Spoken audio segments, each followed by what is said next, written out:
Well, hi everyone. Thank you for joining us. I'm Connor. I'm one of the Assistant County Commissioners for Activities in West Yorkshire, and I'm here with Anna. Anna is known as the Kayaking Hijabi on Facebook and other social media, and so I'm here today for a bit of a question and answer session and a bit of an interview. Anna, do you want to say hello and introduce yourself? Hello, my name is Anna, or people know me as Kayaking Hijabi. At the moment, I live in Bolton and try to get into kayaking after having a baby. So let's see how it goes. Okay. Well, I suppose the first question I've got for you, Anna, is how did you get into kayaking? When I was a teenager, we went to some organized trips with it's similar to Scouts, it's just more informal, but we went to several trips and I really liked it. Yeah, that's where I got my first basic skills in kayaking.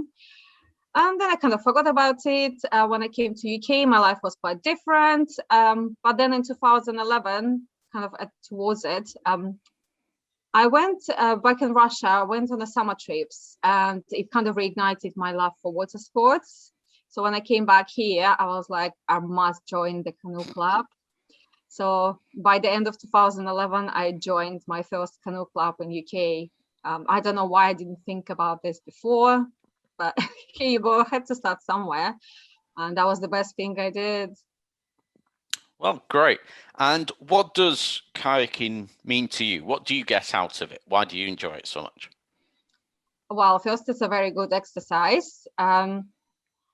Really keeps, it's a body workout for the whole body. You can do it at any speed you like, any intensity you like, so you can actually cater it to your own needs, to your own progress. You can do it on your own, or you can do it with a group of people. You can try different boats, so it's different disciplines, so it's not just a one thing. Do different trips, different boats, different races. I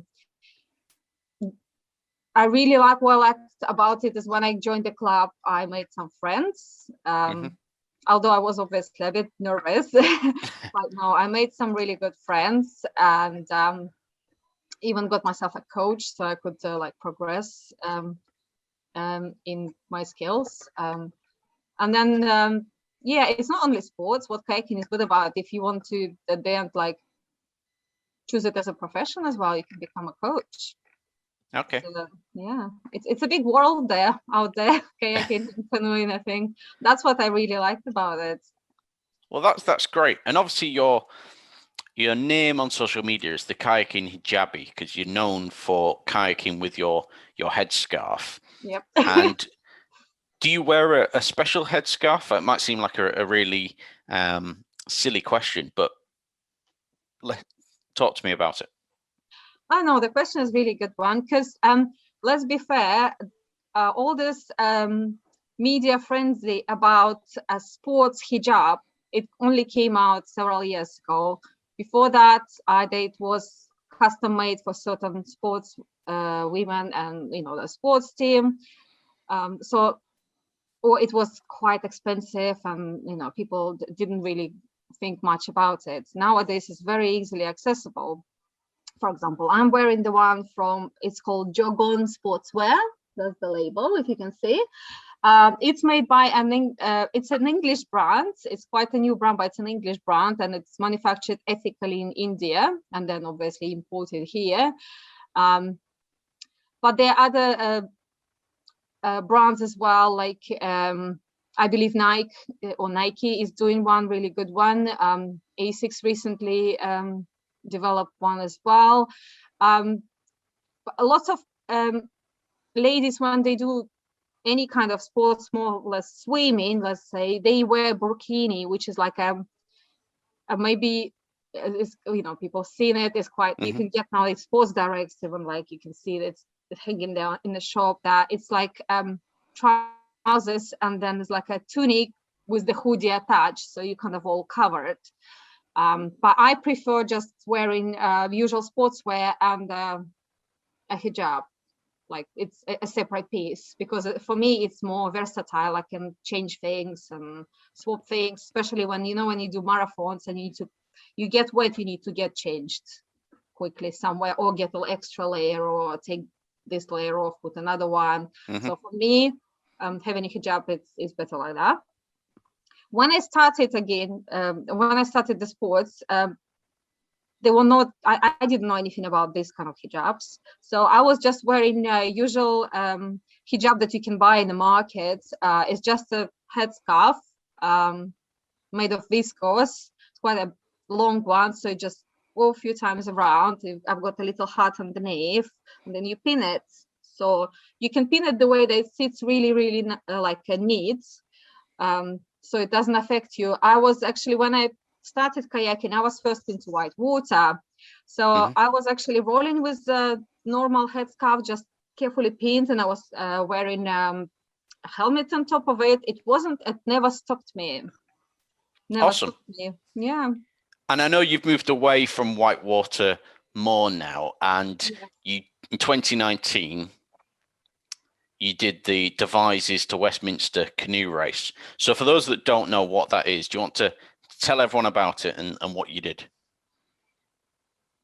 Okay, so Devizes to Westminster canoe race is an international canoe race that takes place from a place called Devizes, and then finish line is a Westminster Bridge in London. It's 125 miles, 77 portages on first few days. So it's day 1, day 2, day 3, you have some portages. And then the last day is, it's a tidal Thames, so you need to catch the tide and you just quickly go with it. It's very grueling. It is called Kayaking Everest Yes. in social media. Most famously, they do it obviously in double boats and they go non-stop.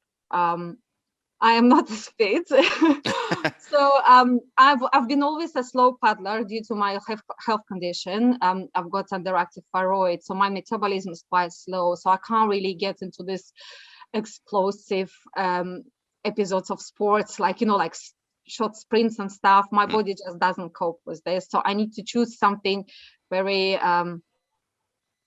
you go steady and a steady pace, but not as fast, and you can go far. And that's why I chose marathon, because I know I can cope with it. So Devizes to Westminster, I chose to go in 2019 as a junior vet. So it was another Muslim girl came to our club. She was last year at school, and I thought about it. I said, Sirin, maybe you can join me. So she was at the age that I think she was still a junior, and I just became a senior. Okay. That year. So 35 is when you become a senior. So that was a gap for me, probably last chance for me to catch and to go as a junior veteran. So it's a 4-day event.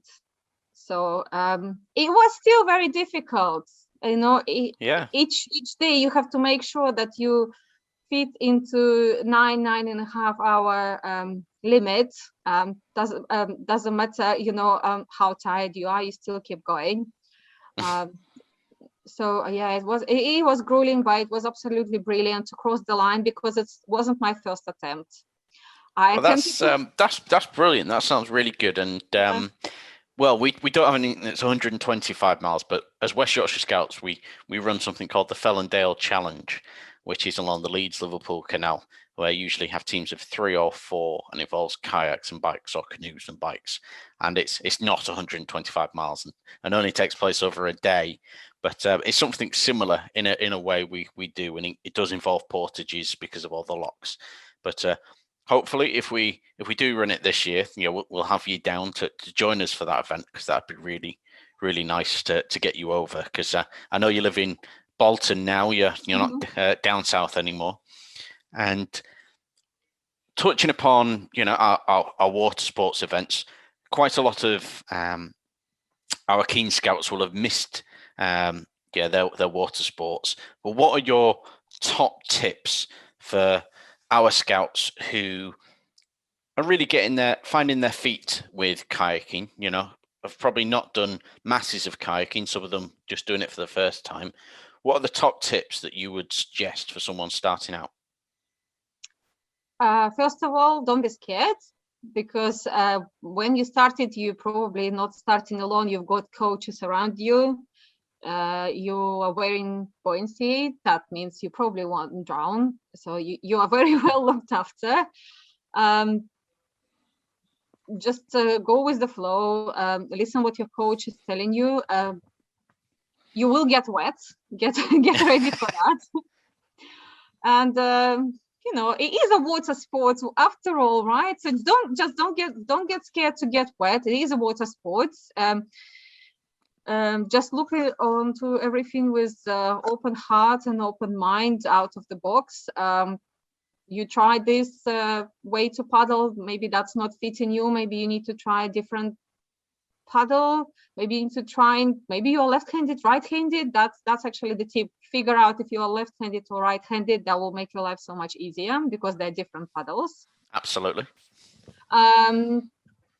For any paddlers that are like me, wearing the headscarf, don't get too worried about what you're actually wearing, as long as it's not cotton. That's for all the paddlers. I can definitely give a big tip is do not wear any cotton. That's anything from undies to upper clothes to socks, no cotton, please. There are so many inexpensive shops you can go get a sports gear that is not cotton. Please dress properly.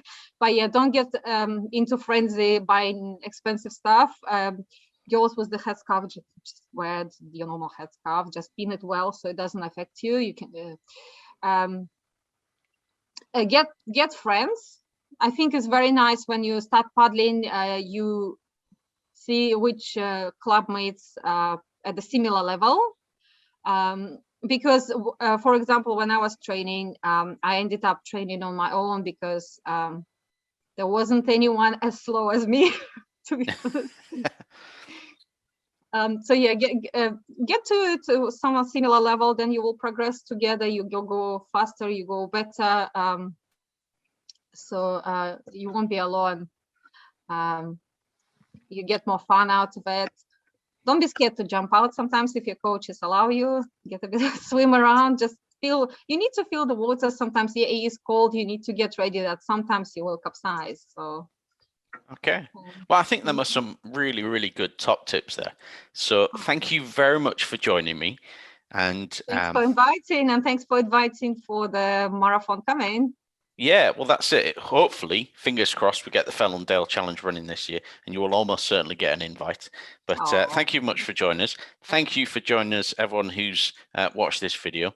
And yeah, we wish you the best for the rest of the year.